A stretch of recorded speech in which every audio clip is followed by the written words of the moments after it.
Morgen, meine Damen und Herren.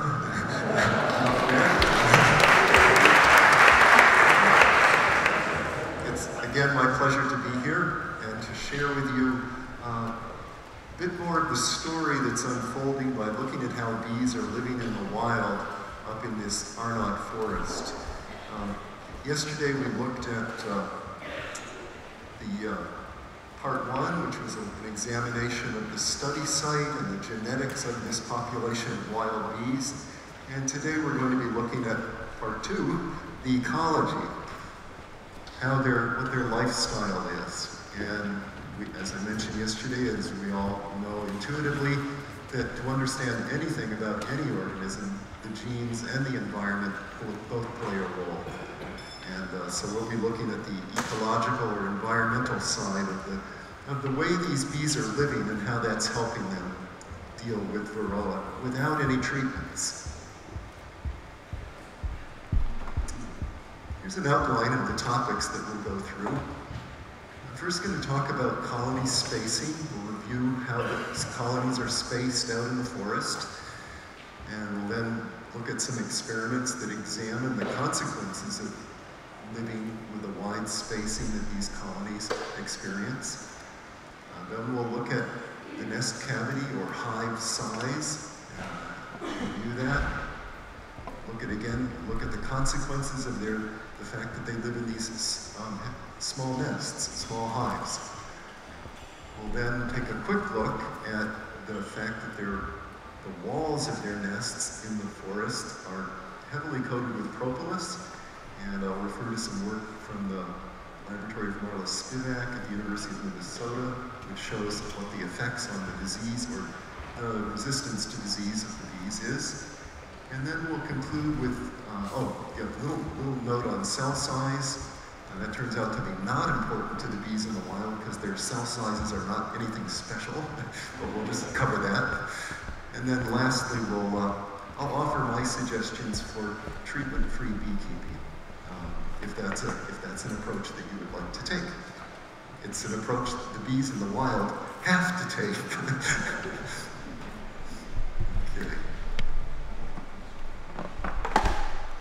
Okay, I guess I can do it better from this side.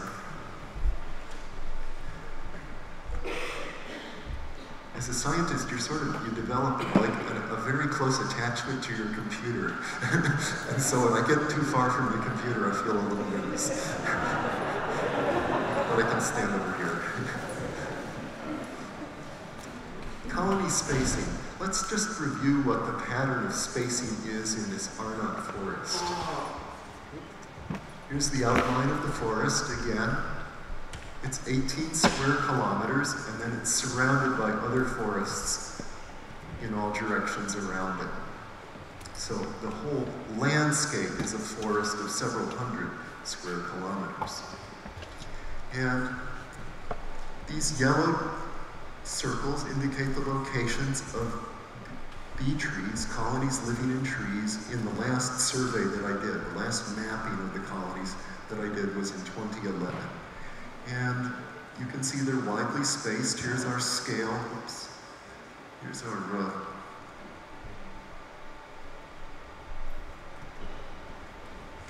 our size scale down here. And so, on average, you can see that the mean nearest neighbor distance between two adjacent colonies is 850 meters. That's pretty far. Okay? Now, let's think about what that means to live with such a wide spacing of the colonies. And to illustrate this is one of my apiaries, one of my bee yards, and I have a very conventional colonies. As you can see, they're in Langstroth hives, or what you call the magazine arrangement, and the colonies are not very far apart. In contrast, when we go out into the woods, we're seeing bees living in a tree here, and as we just saw on the map, the next nearest colony is not a few meters away, but is 850 meters away. And it turns out that this difference is a fundamental difference in the disease ecology of honeybee colonies. difference in the disease ecology. It is that in the apiary, not only the level of disease transmission, but the way the disease is transmitted is fundamentally different. In the apiary, it's what biologists call horizontal transmission. That is to say, diseases can go from one individual to another individual, and that other individual can be an unrelated individual. So for example, a disease here, American foul brood or a high level of Varroa, can spread over to this colony, and then to this colony, or to any of these colonies, and these are unrelated colonies, but they have different queens. And this would occur through, as we all know, this could occur through drifting of the worker bees, or robbing out of the bees, or the beekeeper exchanging combs between different colonies. So that's the apiary, that's what's called horizontal transmission. In the wild, it's very different. Because in the wild, given the wide spacing of the colonies, there is no drifting. There could be a little robbing. Robbing is always possible. We've measured that. It's at a very low level. We can study the rate of robbing in colonies by, in the fall when there's not much forage, we can put out bait hives with a frame of honeycomb in the hive, and we see what percentage of those bait hives are discovered and robbed out. It's only about 10%. So if a colony dies out in the wild, its probability of being robbed out is very low. If a colony died out in this situation in the fall, it would certainly get robbed out. So there's no drifting in nature in the forest situation. There is a low level of robbing, and there's certainly no comb exchange. So how do diseases get spread in the wild, or how do they get transmitted? It's mostly what we call vertical transmission, which means from parent to young, and that means via swarming. Varroa in the wild is probably mainly transmitted during the swarming process. An colony that has Varroa produces a swarm, and the swarm is also infected. Or the colony has chalk brood, Ascosphaera apis, and the bees in the swarm carry the spores for that, and they carry the disease as well. So that's the difference. And let's see what we've got next. Now, why is that an important difference? Well, when you think about how diseases evolve, in this situation where you have horizontal transmission, this actually selects for virulence. It's because a pathogen that is very virulent, is very good at infecting other hosts, actually does very well in this situation because it can multiply itself in one host, and it can kill this host, but there's another host right nearby. And so it doesn't, the pathogen has a fine situation. It can spread. It's not killing itself if it kills this host because there are other hosts nearby. So there's very virulent strains of pathogens are favored in situations where you have horizontal transmission, when the pathogen or parasite can get from one host to another host to another host very easily. It's just the opposite situation when you're dealing with vertical transmission, where the pathogen and parasite is transmitted from parent to young. Because when you think about it, a pathogen and parasite in a vertical transmission situation has to keep the parent healthy enough to be able to reproduce. The pathogen or parasite will kill itself if it kills its host. If the host dies and thus it can't reproduce, the pathogen or parasite dies. And so, in many, many cases, this is a very well-documented phenomenon. In this situation, there's selection for avirulent parasites and pathogens. And so that's what I mean when I say the disease ecology is very different between these two scenarios. Now this is very lays the foundation for what comes next. So I just want to check in and see if there are any questions about this distinction between horizontal versus vertical and how that leads to the evolution of avirulence or virulence. Yes, in the back.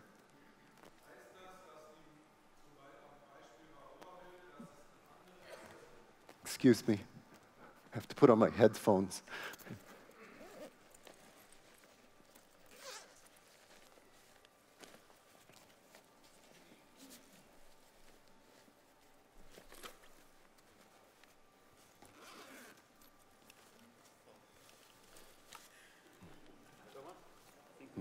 Oh, okay, either way.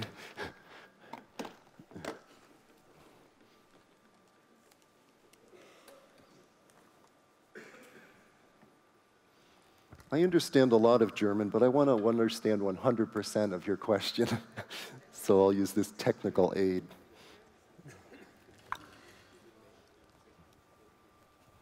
Okay, alles in Ordnung.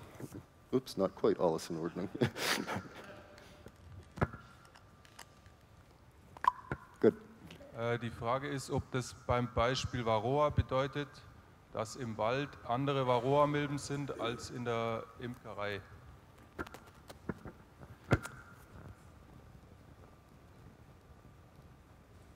I'm sorry, I'm not hearing anything. I'll try changing the... had to get the right channel. Can you repeat the question, or, yeah. Oop, no, I don't have anything. Which number of channels does he need?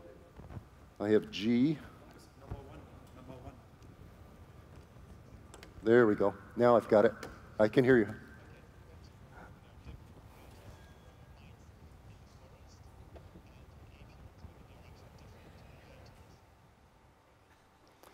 Yes, the question is, are there different varieties of Varroa in the forest and in apiaries? That's a really important question, and I don't have an answer for that yet. We've only looked at the genetics of the bees in the forest and in the apiaries, not yet at the Varroa.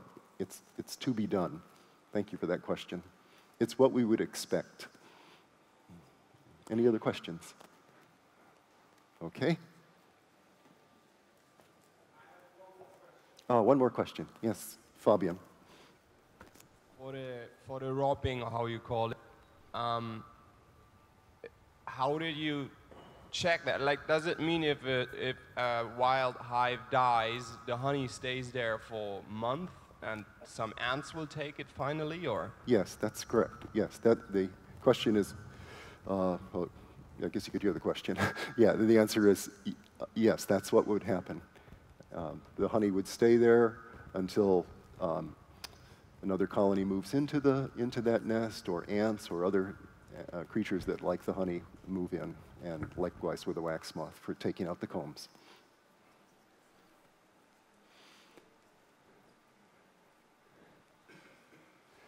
Okay, and the point I want to make now is that this idea about the evolution, a question, still another, good. Habe ich richtig verstanden, dass vertikale Übertragung durch den Schwarm bedeutet? Nur über den Schwarm der Unterschied? Zur horizontalen Übertragung über Räuberei und über Verflug? Ich habe den Unterschied zwischen horizontal und vertikaler Übertragung noch nicht verstanden. Okay, vertical is the key difference is that in vertical transmission, the disease is transmitted from parent to offspring. So in the case of bees, that would be transmitted from an existing colony to an offspring colony. And as we know, offspring colonies are produced through the process of swarming. So in the case of bees, it would be through the swarming, would be the vertical transmission. Whereas in the horizontal transmission, it would be from just one colony to another colony, but not necessarily an offspring colony, an unrelated colony, such as we would have in a bee yard or in the forest, if it could be between different colonies, but the horizontal transmission would be unlikely in the forest situation. For humans, for example, a disease that we all know about Ebola, and that is a disease that is very virulent. And the reason it evolved that virulence is because it transmits easily from one human to another human, not from parent to offspring necessarily, but just from unrelated individuals. All you have to do is get a little bit of blood from somebody or saliva from somebody with Ebola into a cut, and you've got the virus. And so that's why that disease is so virulent. It takes over a person's body, copies itself in vast quantities to produce more viruses, and so it can spread to other, and because it can spread to other individuals. It can kill its first host, because by the time the first host is dead, it's spread onto many other hosts, many other humans. And the only way we control Ebola is, of course, by preventing the transmission. Yeah. Okay. The point I want to, unless there are any other questions, I want to make the point now that this is true. These ideas are not just theoretical ideas, but they are real. And we can see this if we look at the deformed wing virus. You probably know there are several variants of the deformed wing virus. They have been given the labels type A and type B, and there's even variants within type A and type B. But generally the variants that are called type A are lethal to honeybees. These reproduce rapidly and cause worker bees to die and the colony eventually to die. The variant type B is non-lethal. They both replicate in mites and honeybees, but the type B variant of deformed wing virus doesn't replicate very rapidly. The type A variant does.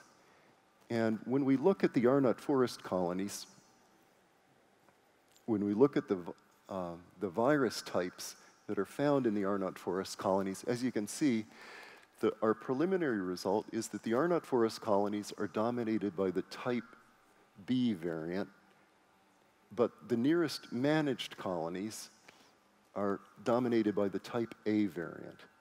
So, and this is work that's done in collaboration with Professor Stephen Martin in the UK. And so this is a good illustration of how you can get within the same pathogen, in this case the deformed wing virus, the evolution of the favoring of different variants. And why is it that the type B variant is favored in the Arnott forest colonies? It's because if the type A variant, the one that is very lethal to honeybee colonies, well, if that gets into a colony in the Arnott forest, it kills the colony, it kills itself.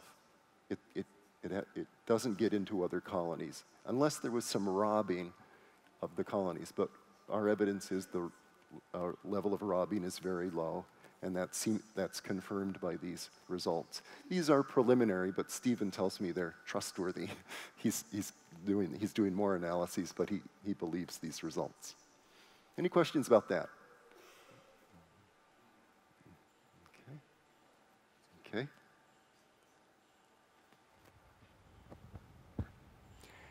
Well, given this evidence that the spacing of colonies is important, just from looking at one disease, deformed wing virus, what I want to do now is share with you the results of an experimental analysis of the effects of colony spacing on disease ecology of honeybees.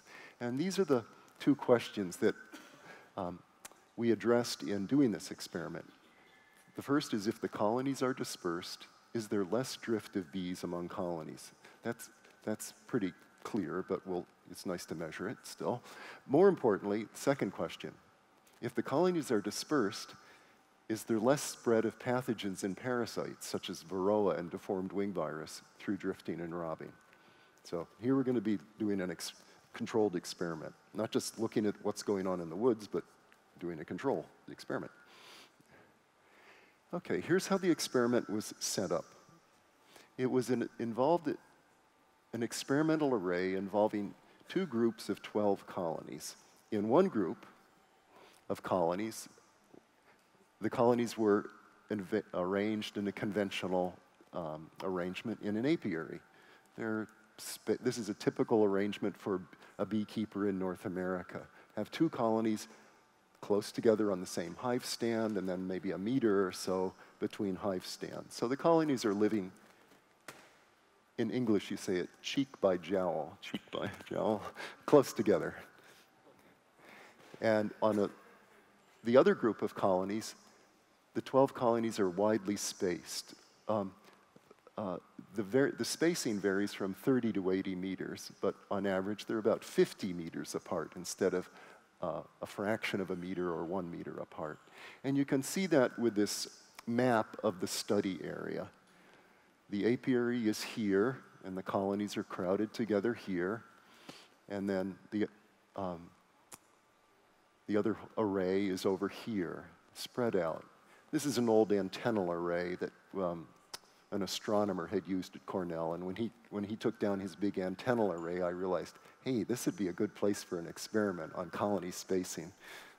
And then there's a beaver pond nearby, so that made it a nice place to work as well. Now, and so to give you a feeling for what this spacing looks like, you can see a hive here, and maybe off in the distance you can see another hive up here. Those correspond to these two hives in the map. So here the colonies are widely spaced, and here they're tightly spaced, closely spaced. And one thing I want to stress is that in this experiment there are no Varroa treatments. These colonies are set up, they're all set up starting as a little 2-frame nucleus colony, and all the colonies are set up with sister queens. So the genetics don't vary much between these colonies, and they're all started with the same size at the same time of the year. Everything that is possible to do was done so that the colonies all started out the same in both groups. And I do want to stress, the colonies had Varroa, all of our colonies have Varroa, and these colonies were not given Varroa treatments. So the first question we looked at was, is there a difference in drone drifting between colonies that are in the crowded situation or the dispersed situation? And the way we could measure drone drifting is we equipped both groups of colonies, both treatment groups, with 2 colonies which were headed by New World Carniolan queens. And these queens, with their genetics, produced dark brown drones. So all the males from those colonies, produced in those colonies, are dark brown. The other 10 colonies were headed by what are called golden Italian queens. These are produced by a queen breeder for us. They are homozygous for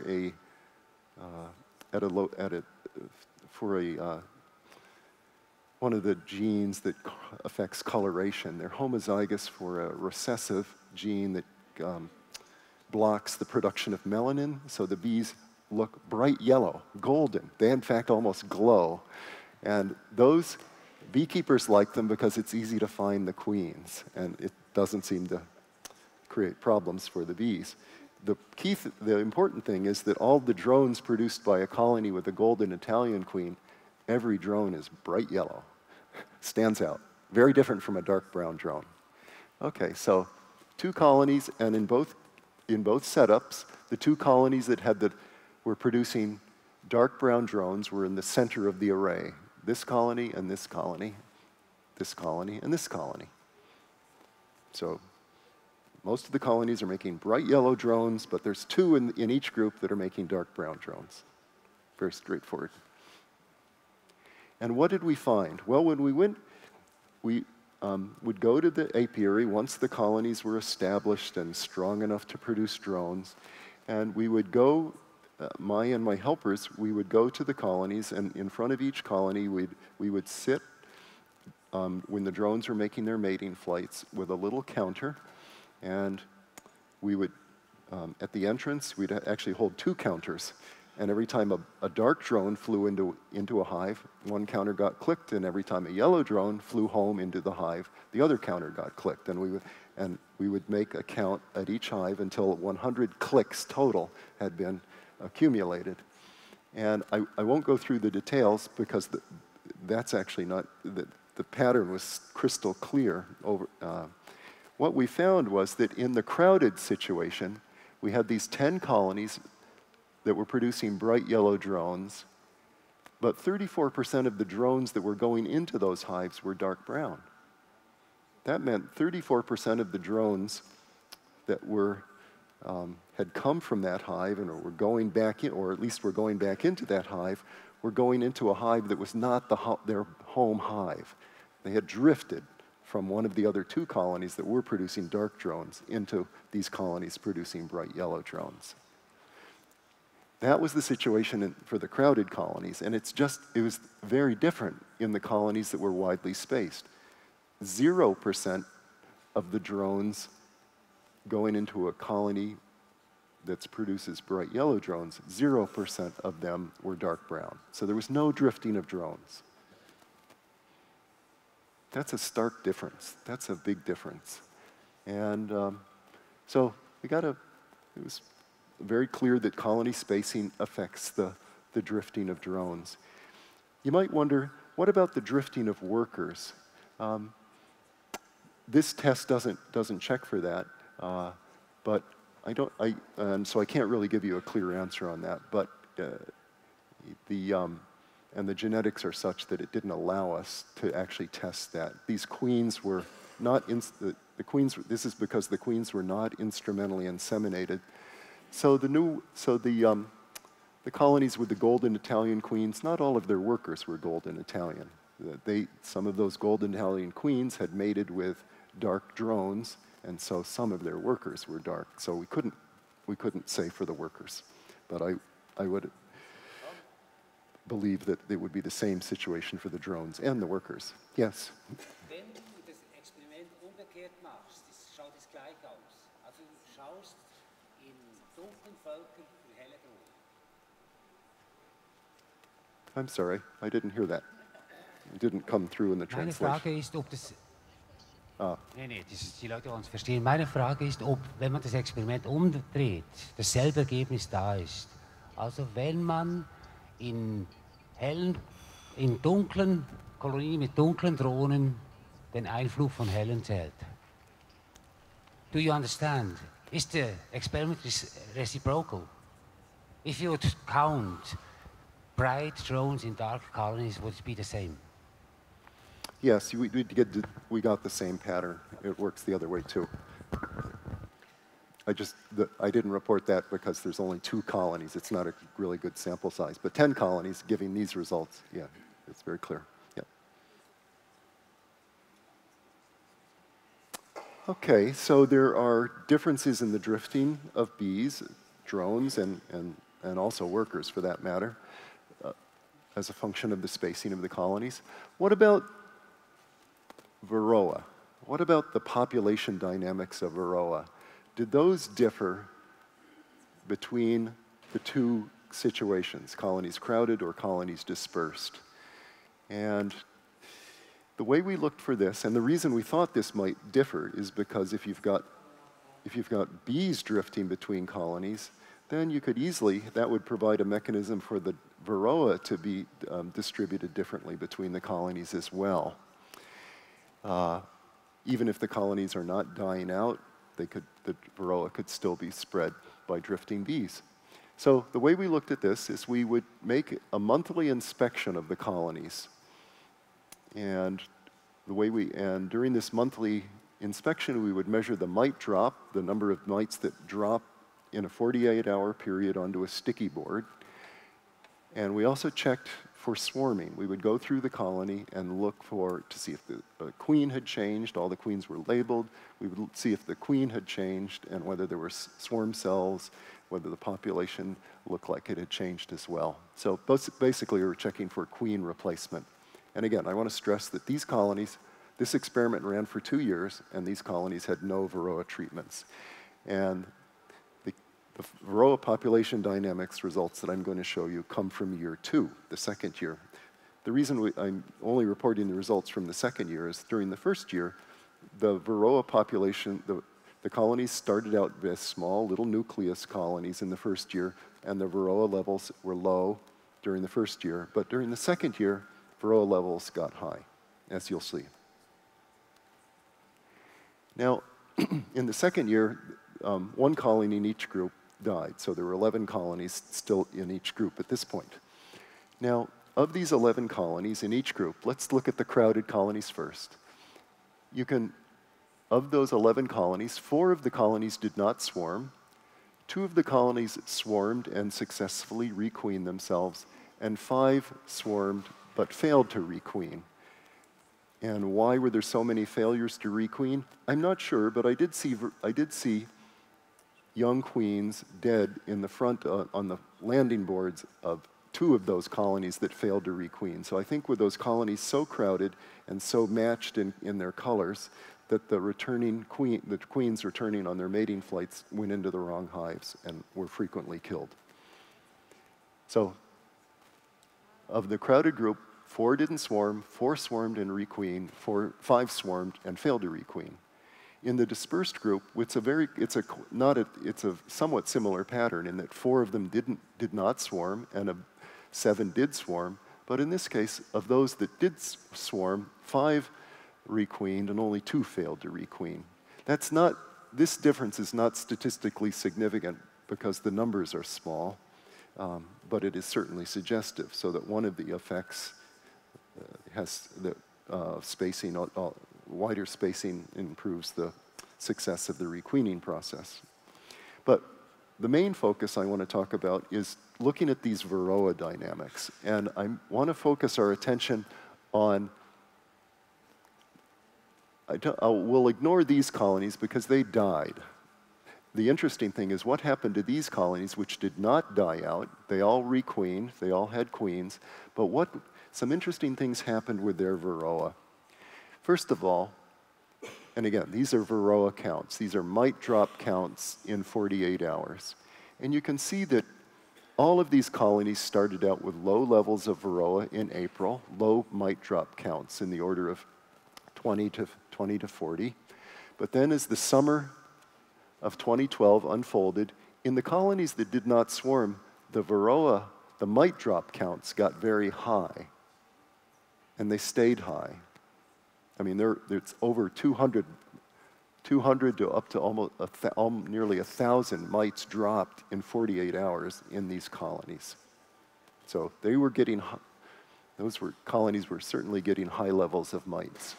Now, interestingly, you can see over here, of the colonies that swarmed, there's a rather different pattern. The mites also started low, but then they didn't rise up to the high levels that we see over here. They rose up a little bit, but not to very high levels. But then something happened at the end of the summer in the crowded group that swarmed. The mite levels started going up again.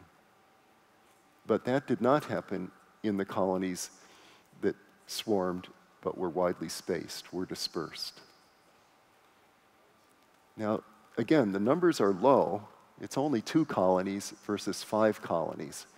But I think it's quite telling because a very clear pattern emerged when we looked at the survival of these colonies over the winter. Not surprisingly, the colonies that didn't swarm and developed these very high mite levels, they all died over the winter. 4 died, 4 died.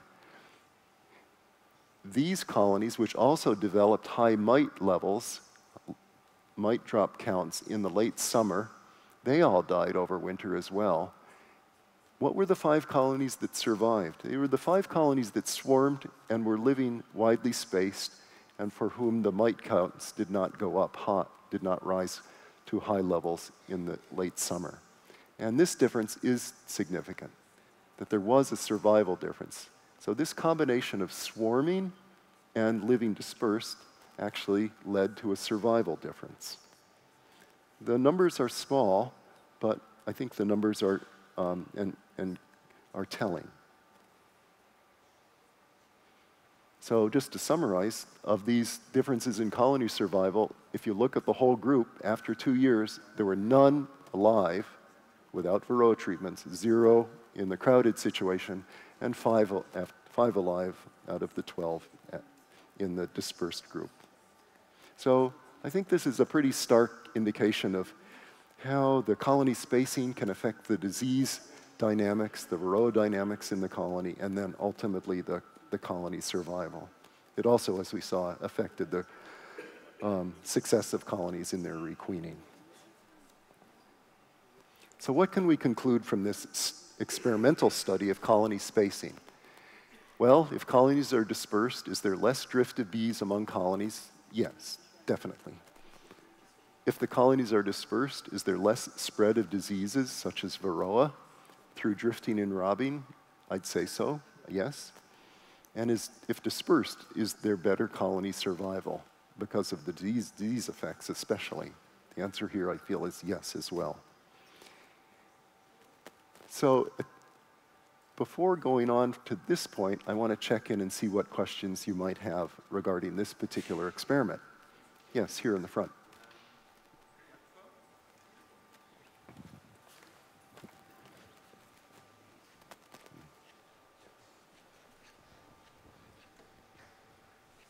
Where the colonies feed with sugar water to a fat to help them through the winter? No. The question is, did the colonies receive any sugar water feedings to help them through the winter? No. These colonies were just let go on their own. Yes? Are there any other, so like this test is done, do you know if any other tests with more colonies have been done?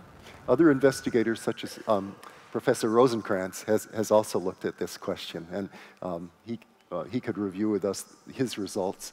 They're not quite as stark as this, but he's also found differences in comparing, I believe it is mite loads between colonies that are living in areas with a high colony density, so it's more on a landscape scale experiment, and a low density. And I believe it would be fair to say the results are consistent with that. As the long distance is obviously very good, did you also test it to make it in a more practical, but even as a little less? It was 30 meter, but does it work with 10 meter, for example, or 5? Yeah, I don't know if it works with 5 or 10 meters. I rather doubt it, but I just haven't experimented on that scale. To my mind, even this was pretty close. 30 meters is a manageable distance as a beekeeper, but I think 5 meters would be better for the beekeeper, but I don't think it would work for the bees. Yeah. Right, and a lot of it will depend on if there are landmarks there. In fact, what I encourage beekeepers, as you'll see at the end, is doing something in the order of 10 to 30 meters, but try to have shrubs or trees between the hives. Yeah. Any other questions? Oh, here, yep. Okay. So I understand that the distance counts, but it's not the only one who counts. It's also they have to swarm, otherwise the distance is not enough as the one possibility. And my question is, did you make experiences with the height of the beehive? Doesn't it maybe count also? I have not done experiments looking at the height, and I don't know if any experiments that exist for that question, but it's an experiment that needs to be done, right? Because the idea is the bees are weak, they have a harder time getting back in the hive, and maybe that will help remove some of the Varroa from the colonies. Yeah. Maybe we could help with these experiences, and we all do few hives, and then we check our yeah. One of the things, though, it's really good to have the colonies matched as much as possible, to have just one variable between the two groups for your treatment. So you set up an experiment, kind of like this with low hives and high hives. Yeah. And that could, yeah, and that is a difference between the bees in the forest as well. Not just the wide spacing, but the nests are high. Any other questions? Oh, back here, yeah.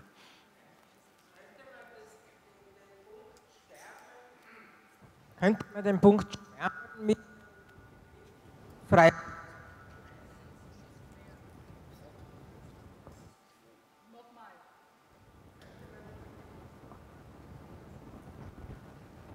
Könnte man den Begriff Schwärmen mit dem Begriff Brutfreiheit gleichsetzen? Yeah, the question is, yeah, swarming the same as being broodless. Great question. I will refer to that later on. The answer is I don't know yet, but a number of people are doing that experiment of actually creating a broodless period in a colony.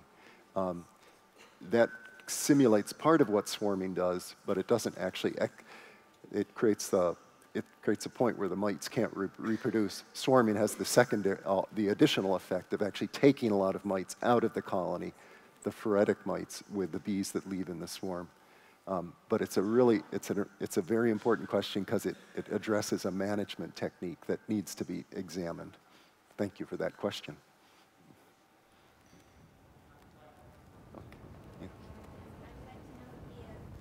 This level of survival is more related to the infestation rate than the tolerance to Varroa rate?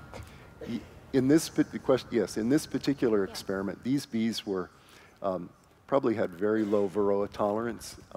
They were produced by a queen breeder, and that person does not claim to have be selecting for Varroa tolerance. That queen breeder is selecting for honey production. And so I don't think there's Varroa tolerance involved in these results at all. And my last question is, was the strain of deformed wing virus tested, No. A or B? No, we did not test the strain of the deformed wing virus in this situation. I would say, even without testing, this was a virulent strain of deformed wing in these colonies. Yeah. I'm quite surprised about the result of the drone drifting experiment, because wouldn't you always expect a little bit of drifting of drones? Yeah. You have to think about the scale. Let's go back to the diagram. We think about some drifting of drones, but here a drone would have to make a really big mistake. It'd have to leave this hive, and it'd have to fly over some bushes and make a mistake and end up in here or out in the middle of the field or over in this section. The drones they don't make those kinds of mistakes, evidently.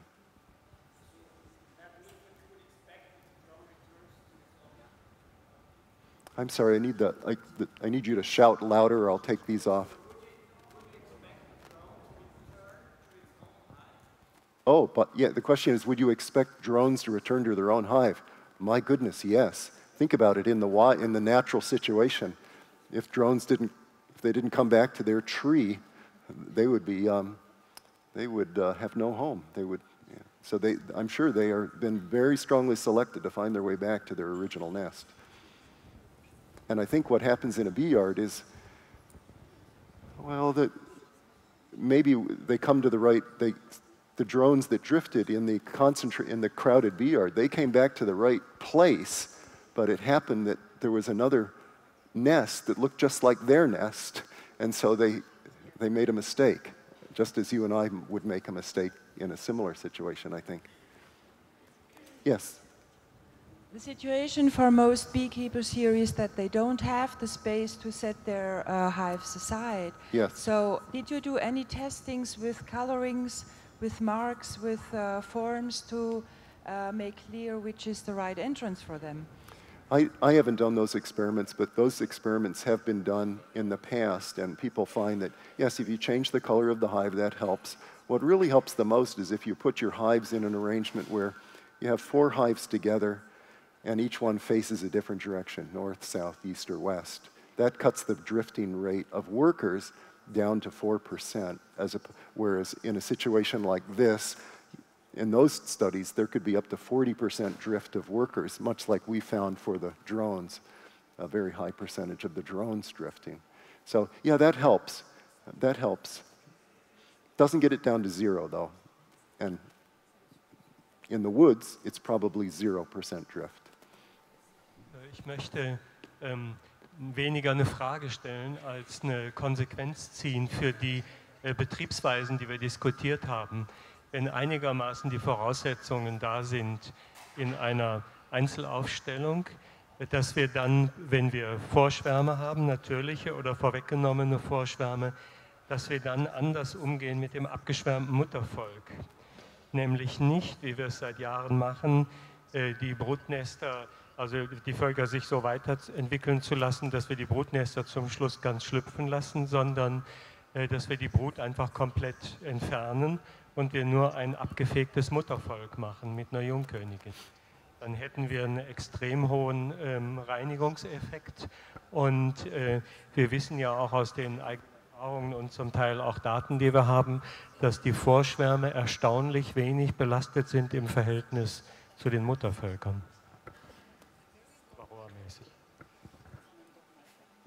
Okay. I think I'm going to stop the questions for now to go on to the next section. Second variable we'll look at is this nest cavity size, and just take you back out into the woods. Here we are back in the woods, bees living in trees. And this photo on the right I like because I took it with a GoPro camera on a drone. So you're up in the forest canopy looking down at the nest entrance. I like that photo, so I share it with you. Okay. If you were here yesterday, you recall that I talked about going into the woods, finding the bee trees, and then collecting some of the nests and measuring the size of their cavities. Now, how do you think I did that? Here you go. You find the tree, the bees are flying in and out here. You want to figure out the volume of their cavity. How do you do that?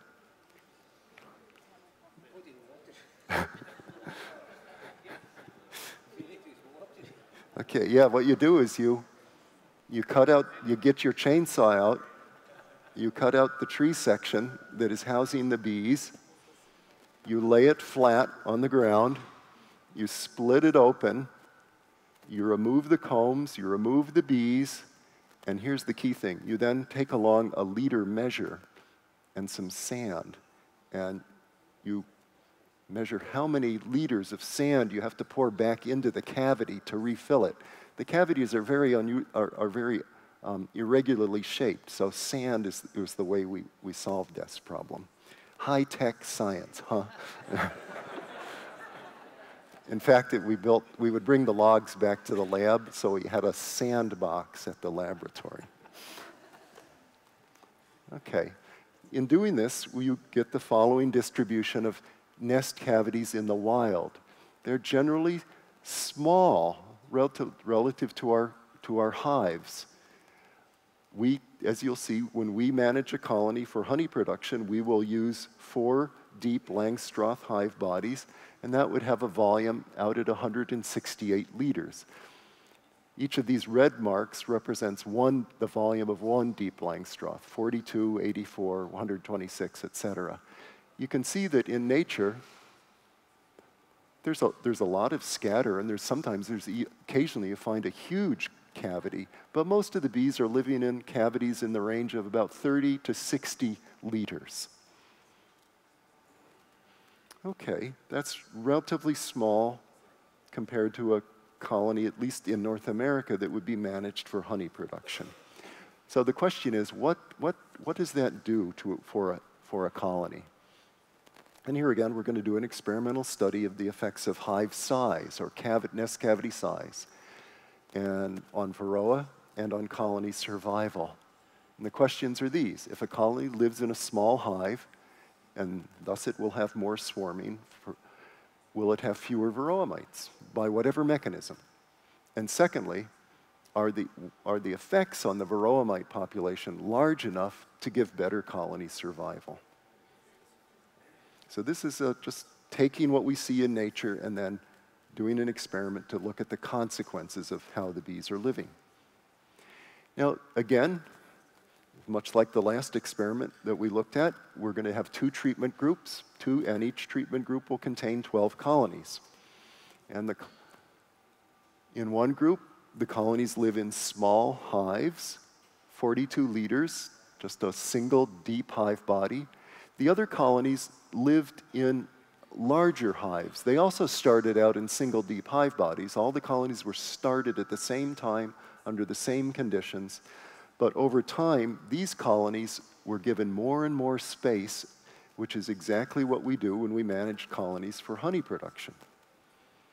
And I want to stress that all 24 colonies are established simultaneously in June 2012 with sister queens. They all start out as little two-frame nucleus colonies, and then we just let the colonies develop. No mite treatments. Like the last experiment, no mite treatments.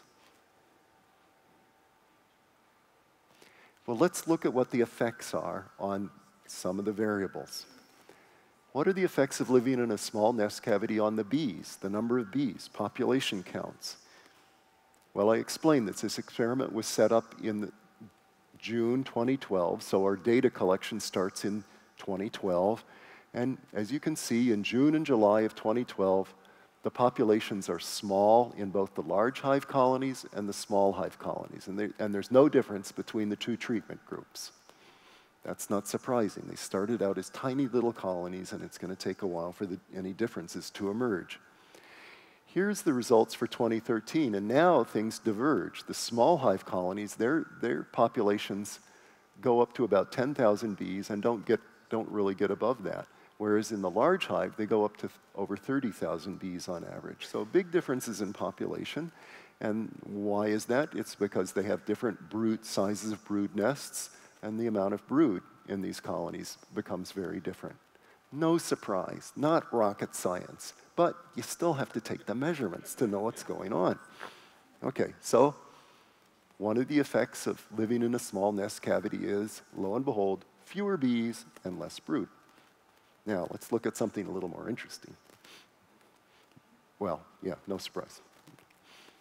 What about swarming? Well, this probably isn't going to be very surprising either, that in the summer of 2013, the summer when they're well-established colonies, 10 out of 12 of the colonies, or 83% of the colonies in the small group, swarmed, and only 2 out of 12 in the large group swarmed, 17%. And I want to stress, we did not apply any swarm control measures in either group of colonies. We didn't cut out queen cells. We didn't do anything to prevent swarming. We just wanted to let colonies go and see what they would do. So, swarming, there is a difference in swarming. Now, here's where it gets interesting. Mites. And I want to stress that now we're using a much better method of measuring the mite load in a colony. We're shaking out groups of 300 bees, treating them with powdered sugar, shaking them, and removing the mites, and then counting the mites per 300 bees. But I've shown the results here as mites per 100 bees, so we can just talk in terms of percentages. And you can see that in July 2012, when we started out the colonies, there was no difference in the mite loads between the small hive colonies and the large hive colonies. And you can see that, however, in 2013, in the large hive colonies, the mite counts, or the mite density does exactly as has been commonly reported. It grows exponentially during the summer and gets to a high level. In the small hive colonies, we see something different. It also starts low, and it also grows a little bit, but it doesn't grow very much. It spikes here, and we'll come back to that. Something interesting happened there. It wasn't involving all the colonies. And by the end of the summer, the small hive really had tolerable mite levels, about 2%, 2 mites per 100 bees in October. And what did that translate into in colony survival? Survival through the summer of 2013 into the next spring, into April 2014. Of the large hive colonies, only 2 of them were still alive. And in the small hive colonies, 8 of them were still alive. Big difference. And it's just changing the hive size. But that did have effects on mite populations. Now, the story's actually even a little more interesting than this, and it comes back to what happened here. What did happen there? Well, what happened in late August and in early September is some of the large hive colonies were starting to crash, were crashing. And let's see if I've got this. 4 of the small hive colonies suddenly had lots of mites. That's why there was this spike. Most of the small hive colonies stayed with few mites, but 4 of them suddenly got lots of mites. And I can't be sure, but I think it's probably not a coincidence that when there were nearby colonies in the large hive group that were collapsing and their honey was getting robbed out of those hives, the mites shot up in 4 of the small hive colonies. So they were probably this spike was caused by robbing by 4 of these small hive colonies of a collapsing large hive colony nearby. And this is kind of an interesting result, but I wish it hadn't happened, and I have to blame myself, frankly, for setting up these 2 treatment areas not far enough apart. They were only 60 meters apart, and some of these colonies suddenly picked up mites as this colony here was collapsing and was getting robbed out. And when I saw that, if I go back for a second, when I saw this spike, at first I didn't believe it. I thought, I must have made a mistake in making the counts. And I went back to those 4 colonies and remeasured them, and it wasn't a mistake. They really did have a lot of mites in them. And of the colonies that died in the small hive treatment group, can you guess which 4 it was? It was the 4 robbing colonies that suddenly got lots of mites. We all know crime does not pay.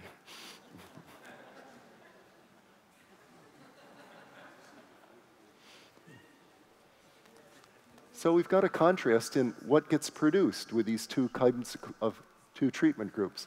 The little hive colonies, they made lots of swarms. We were catching swarms out the wazoo.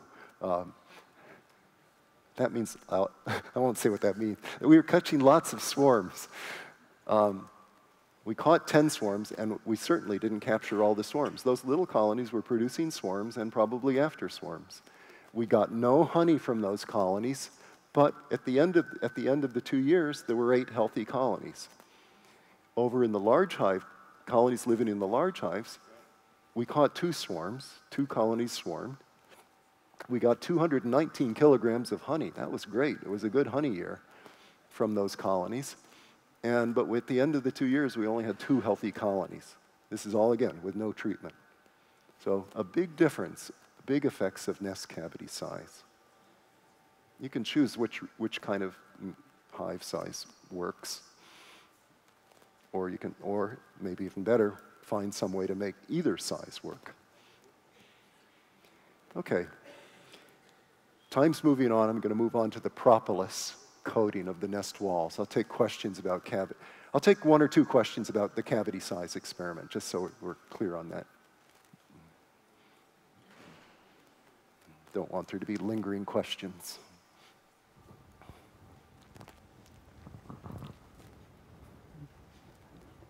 Ja, zur Größe des Nests habe ich jetzt keine. Ist es jetzt?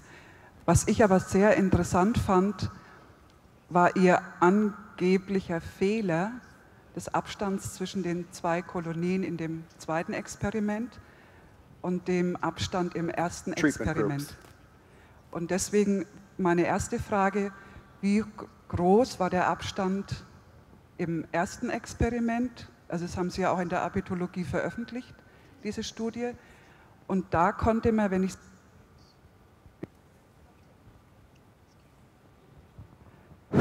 es richtig übersetzt habe,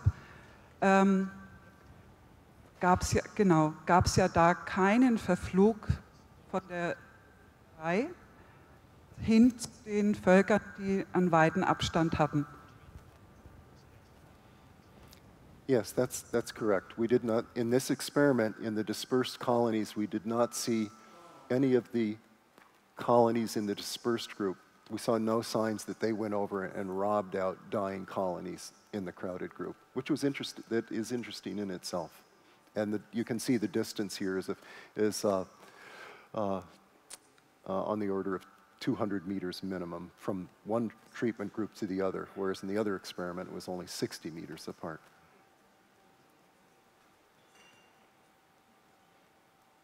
Okay. One more question.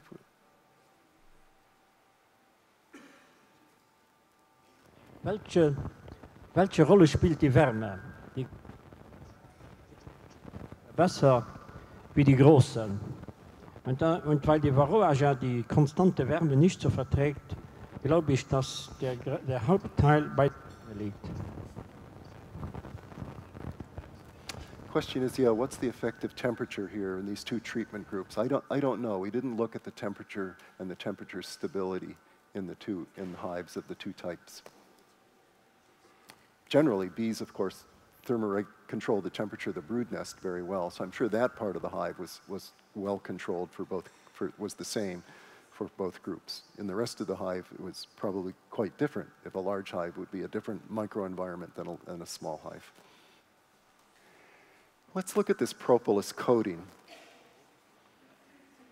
I mentioned yesterday, and I'll show it again, that the walls, the ceiling, and the floor are thickly coated with propolis in the nests of these wild colonies.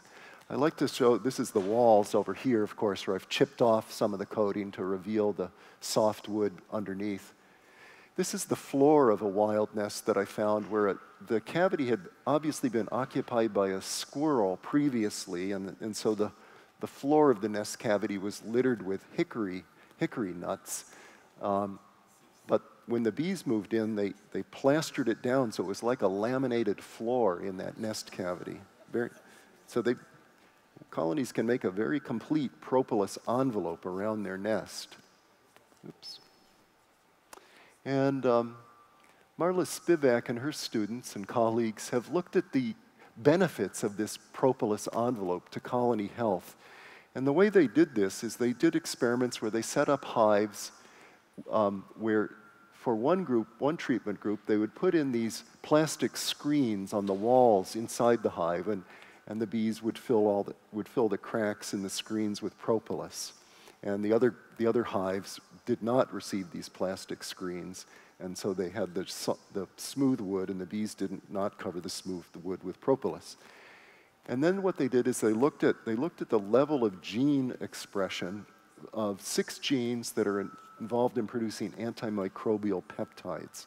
And what they found is that the level of gene expression for not quite all of them, yeah, I guess all of them, the level of gene expression was lower in the colonies that had the propolis all around their nest, which meant that the bees were having to invest less in the production of these antimicrobial peptides. They were turning their genes on for their production less, so they were paying a lower cost for fighting disease.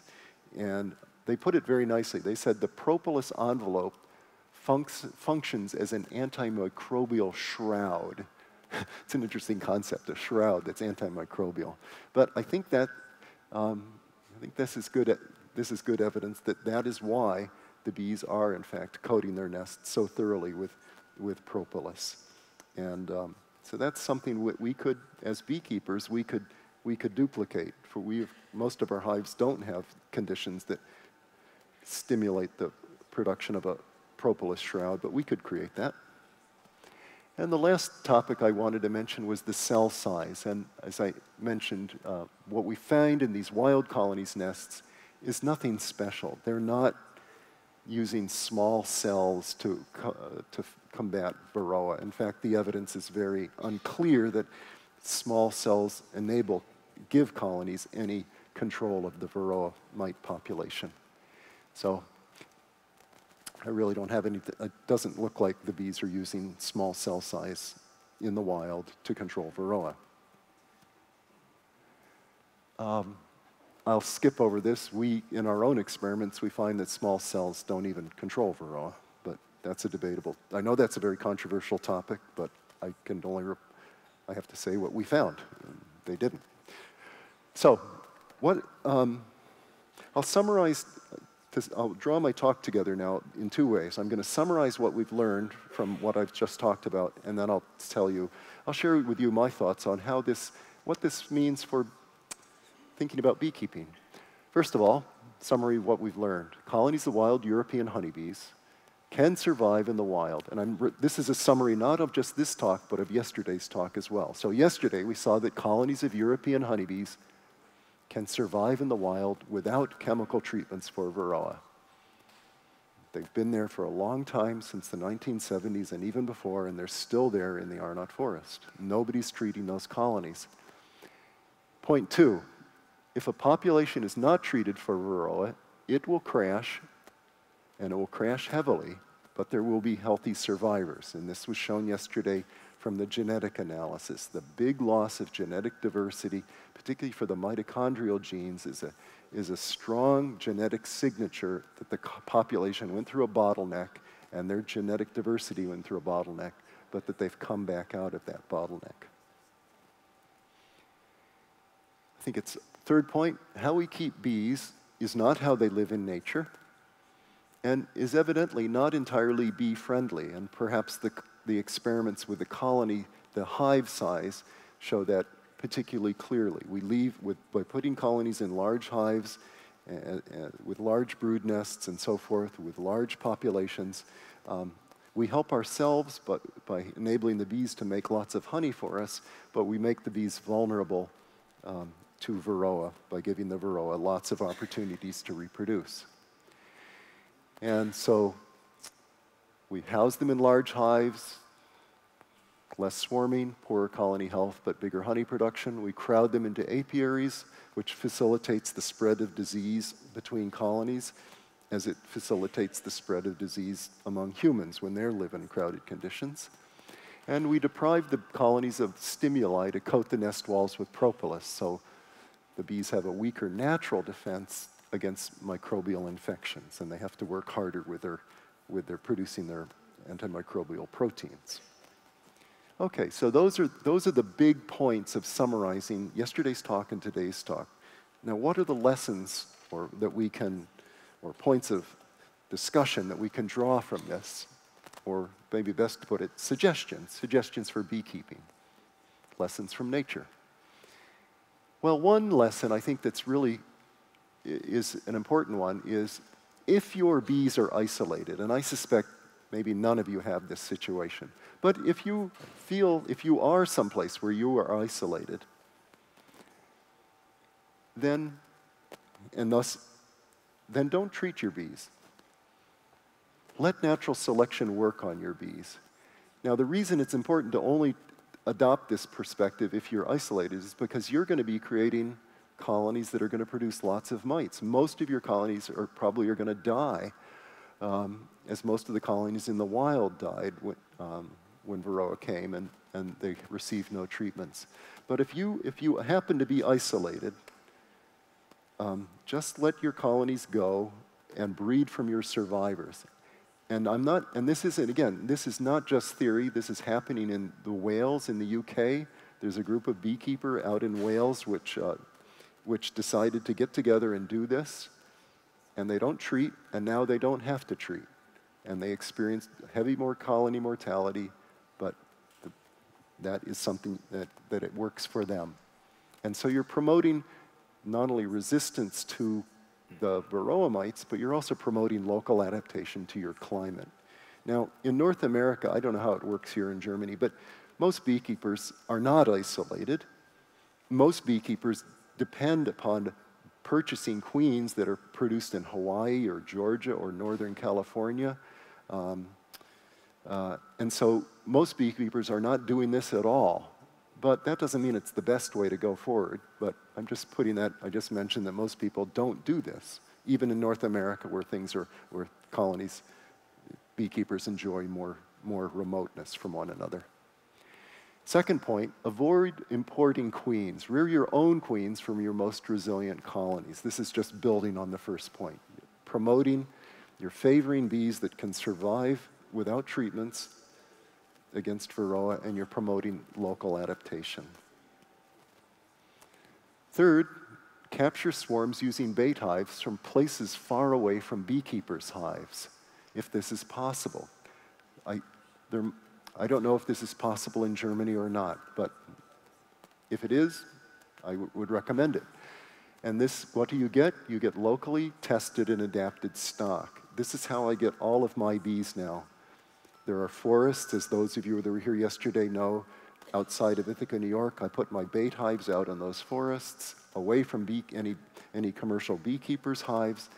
I capture swarms, and I get good bees.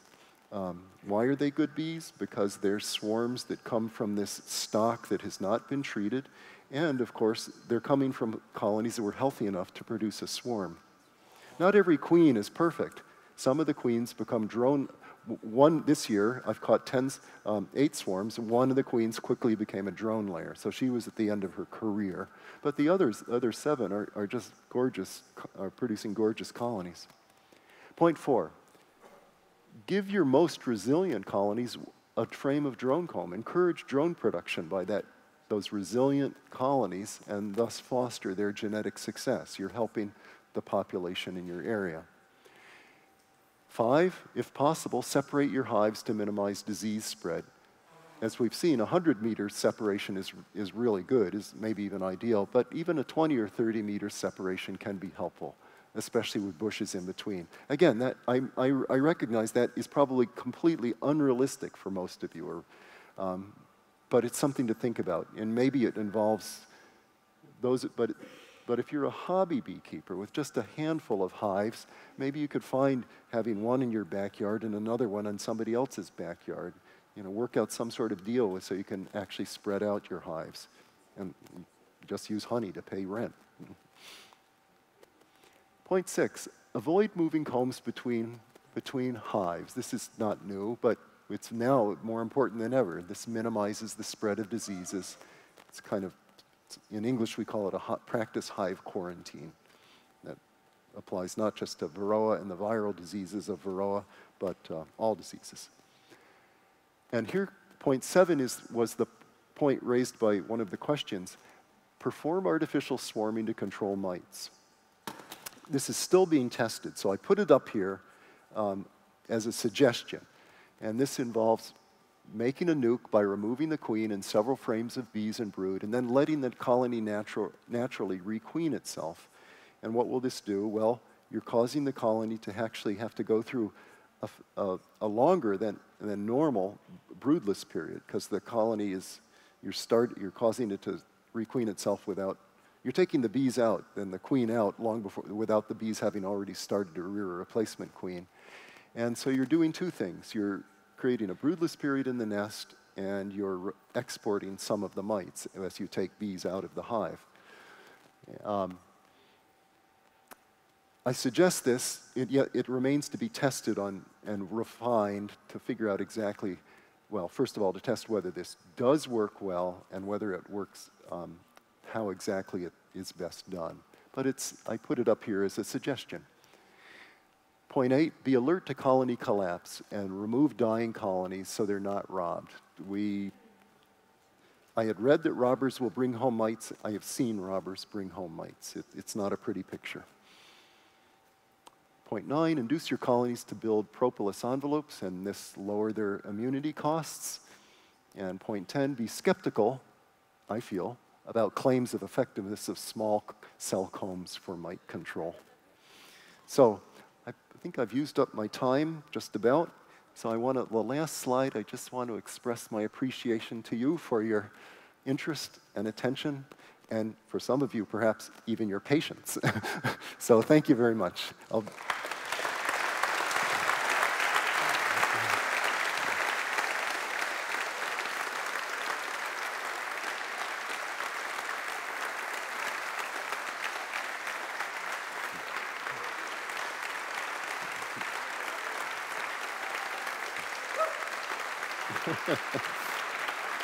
Questions?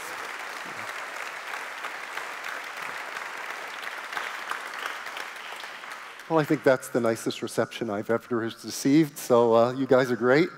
What can I do for you? Do we have time for questions?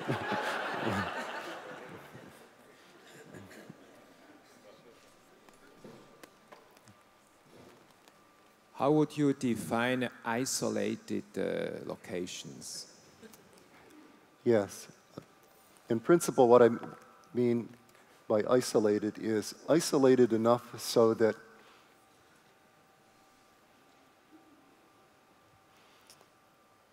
there's not going to be drifting of your bees between your bees and another beekeeper's bees. But even more importantly, it would be genetic isolation. So that if you, the ideal would be that you've got your bees here, and when your queens go out to mate, they're not mating with drones from other colonies that are being treated and thus are producing drones that don't have genes for resistance to Varroa and other diseases. So it ultimately, ideally, it would be a genetic isolation. So that, and that requires a lot of remoteness. From what we know about drone flights and queen flights, and Professor Rosenkrantz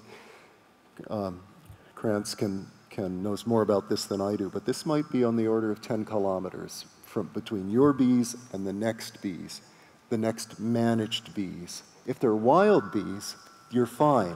Let me say it most precisely as I can. Ideally, for me, it would be 10 kilometers between my colonies and the next beekeeper that I know is treating colonies and is enabling colonies without resistance to Varroa and the other diseases to persist. That's not easy to find here. Yeah.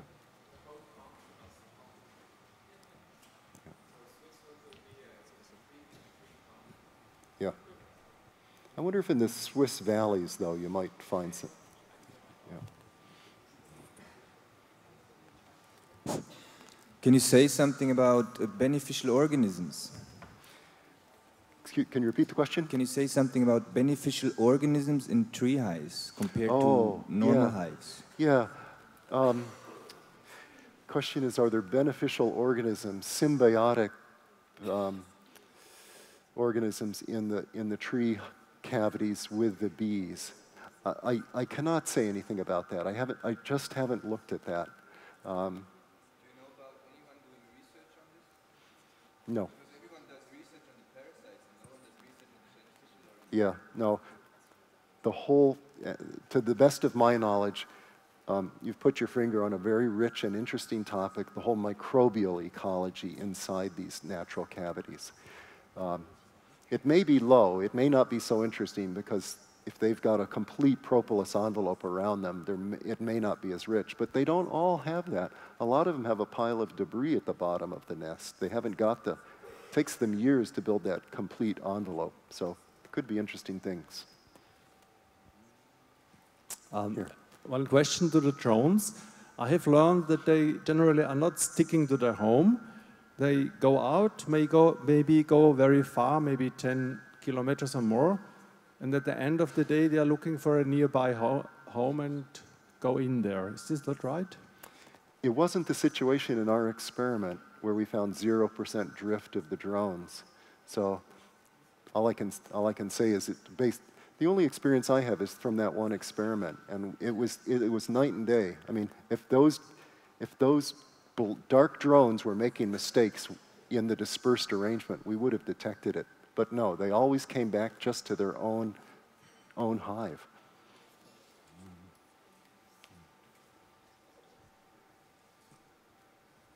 Only one practical question for the propolis covering of the beehives. Yes. If I have usual common wooden clean beehives, did they research, because you put your students put plastic on the sides. Is there another way?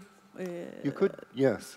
Another way, in principle, all you need to do is have rough lumber. You could scrape the inside, roughen up the insides of the walls of the hive. I've not tried that myself, so I don't know how well that works. But if you go online to some of the bee supply places, at least in North America, they sell these plastic sheets. They're not queen excluders. They're just plastic sheets with all these little slots in them, and they're propolis collection sheets. And that's what you would install on the walls inside your hive. Thomas. Oh, yes. What do beekeeping associations think about your ideas in the US? The last slide, you recommended some ideas about how to treat bees. Yeah, it depends on where in North America, in the United States, there's sort of two types of beekeeper. The commercial beekeeper, for whom this is irrelevant, these suggestions are essentially irrelevant. On the other hand, there are small-scale beekeepers. You might call them hobby beekeepers. Some people call them backyard beekeepers. For those people, they are interested in this, and they are and there's actually developing an approach which is starting to develop the name of small hive beekeeping, where they have a small hive. They might put one honey super on. It might be a shallow honey super, so they get 20 or 30 pounds of honey from their colony, but they let the colony swarm. They let the colony live pretty much as it wants to, but they still get the honey. They don't need 100 pounds of honey per colony, and they don't want 100 pounds. So for that community, these ideas make some sense. Yes. So, ich habe zwei Fragen. Die eine ist speziell, die andere ist allgemein. Die erste Frage ist, gibt es Hinweise, dass bestimmte Baumarten besser sind für das Überleben der Kolonien? Und die zweite Frage ist eine ganz andere Frage. Da geht es um die Backyard-Beekeeper, die Hobby-Beekeeper. Wie können wir für diese bedeutende Forschung, die gemacht wird und die uns interessiert, wie können wir beitragen? Wir sammeln Daten natürlich vollkommen chaotisch verteilt.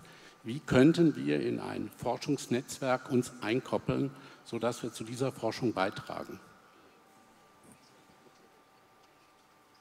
Yeah. Let's see.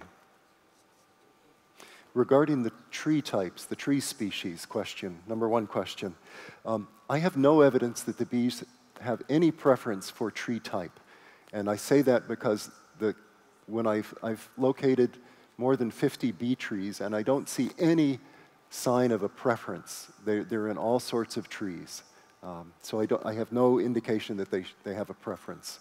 They're in conifers, they're in deciduous trees, and of all species that we have. Regarding the second question, how could other beekeepers help in this program? Well, it's a very good question, and it's not one I've really thought about yet. So I don't have off the cuff, so to speak. I don't have a really good answer, except that I can imagine that if somebody had, as related to this other question, what group is interested in this? It would be interesting to work with people that are small-scale, so-called backyard beekeepers, to try to implement these things. And just see from a purely practical perspective how well these work. I'm sure there are going to be wrinkles, there are going to be problems that will have to be worked out for this so-called small hive beekeeping approach, and that would be the avenue, a way to learn what those problems are and figure out the solutions. Thank you. Thanks for that suggestion. Im Anbetracht der Zeit möchte ich sagen, dass wir nur noch eine Frage zulassen. Danke. Es geht. Sie erwähnten vorhin eine Gruppe von Imkern in Wales, die sich zusammengeschlossen haben, um ohne Varroa-Behandlung zu arbeiten. Haben diese Imker ihr Know-how publiziert? Kann man das irgendwo nachlesen, wie die arbeiten?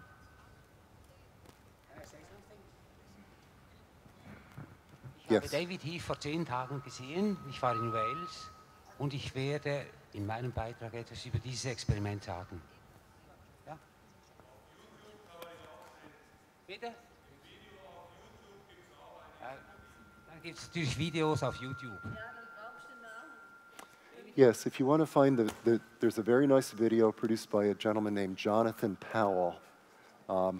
So I think if you Google Jonathan Powell, honeybees, whales, you'll find the video. He just produced it. It's about 20 minutes long. Very good.